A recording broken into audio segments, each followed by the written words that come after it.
going to be going through a couple of the GX pumps. I'm just doing a quick comparison.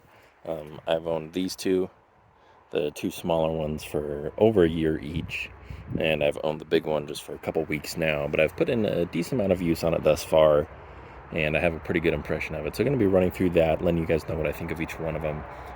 Full disclosure, I have received a couple of these at a discount, but I have paid for them all with my own money. That's about it as far as my connection to the company. I don't get any kickback from them or anything like that, but I do think they make good pumps, and I have enjoyed using them. They've served me well. So this one, obviously, the little guy, runs off of Milwaukee batteries. This is the one that came with it. I wish it ran off of Ryobi batteries, but it does not. It does have a little inline filter, and it's pretty simple. It does not have an auto shut off, which is unfortunate. So you have to shut off yourself. Turn it on right there. That one does shake quite a bit. Honestly, for the size, it's pretty good. I'm happy with it. It takes a little bit longer to fill up than the other ones, but it's a good pump. I wish it ran off of Ryobi, and I wish it had an auto shut off. And that is the GXEL2.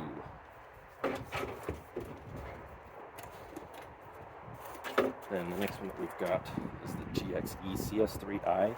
So this is the one that has a built-in inverter. I love it.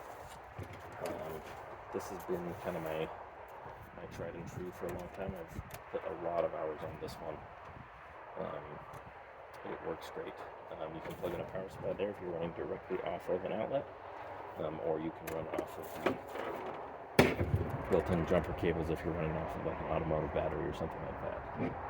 This one does not have an inline filter as far as I can tell. It's just got typical Foster fitting on there, and it is directly connected there.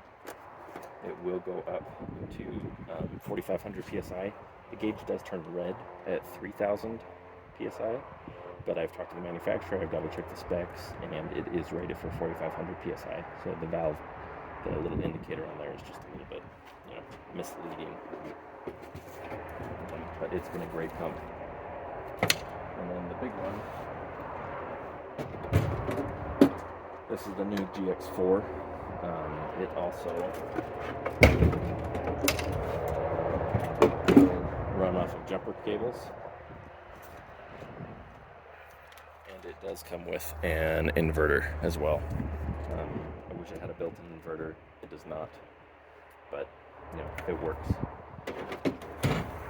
This one is my favorite one thus far, I think.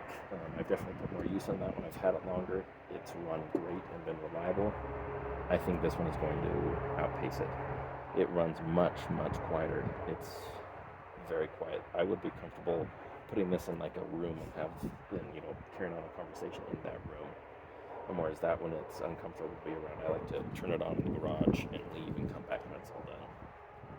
This one is water cooled. You do want to be sure to either put distilled water, pure water, or neutral coolant, like pH neutral coolant. And it has a built-in grease pot right here. You turn that according to the manufacturer's specs every once in a while, and it'll add new grease. Whereas this one, you actually, it says it's greaseless. It's really not. You do still need to open it up and put new grease in there after about 100 hours, because it'll start to slow down. It won't fill up quite as fast. So just be aware of that. This one does have an accurate gauge. It doesn't turn red until 400 bar. And it has double needles for like a double safety cutoff, I guess. This one does not have an inline filter either.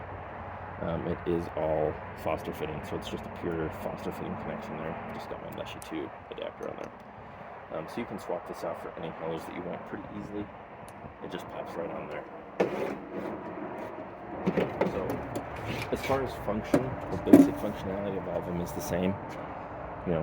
I guess these two do have their on-off switches. You fire it up and it'll start off the fans on that one. On this one, it'll start the water cooling going. It does still have a couple fans, but it'll start the water cooling. Make sure your bleed valve is open. Hit the start, let it fill up, or let it, get started. Then you close your bleed valve. It'll fill up. Hit your off button, or it'll have the auto shut off. Open your bleed valve, and then disconnect from whatever it is that you're filling, air tank, air gun, etc. So This is my favorite one thus far. It's been a solid unit.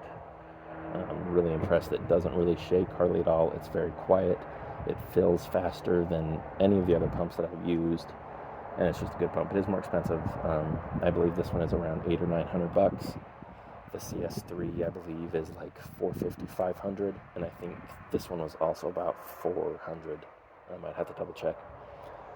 So it is quite a bit more expensive, but I think it's going to last a lot longer. I think it's more solidly built, especially with the water cooling that keeps the system nice and cool and doesn't get it overheated, which is what puts a lot of the stress on those parts. So if I was to pick another one, I'd definitely go with this. It also has a much longer run time.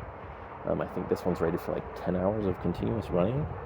Double check that in your specs, but it's pretty good. So especially if you want to, fill up tanks regularly, especially bigger tanks, I would recommend going for the CS4.